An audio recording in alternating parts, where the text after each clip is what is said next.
Confluent just made two major improvements to the way that data engineers can manage their streaming data pipelines in the cloud. The first is that you can now manage your streaming data pipelines on Confluent with the same tooling that you might already be using for your other data pipelines, dbt.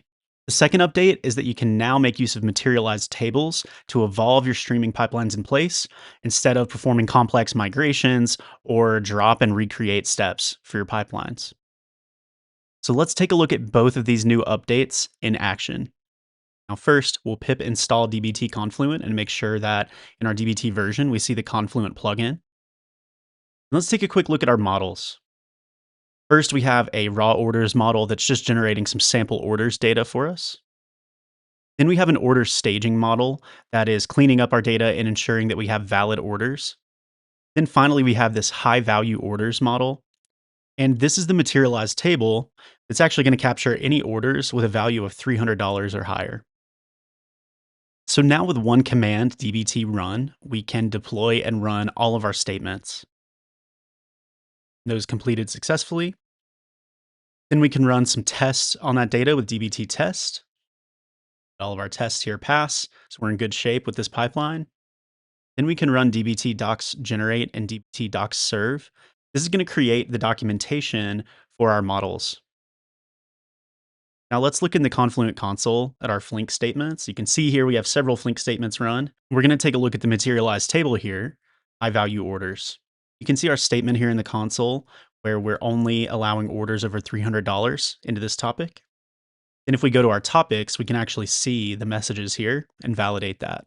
Now, as I mentioned, materialized tables let you evolve your SQL statements in place without having to drop and recreate your tables. So let's see that in action.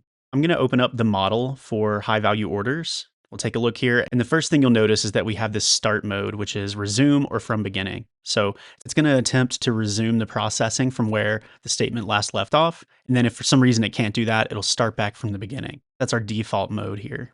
And then I'm going to alter this statement. I'm going to change the threshold from $300 to $200. And then we'll save this file.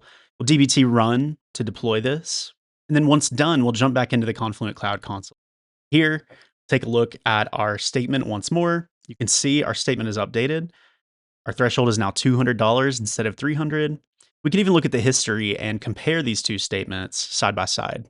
Now we'll take a look at the topic to validate this. And you can see here we have a message with an order value of under $300, but over $200. So we can see we've effectively changed this statement in place.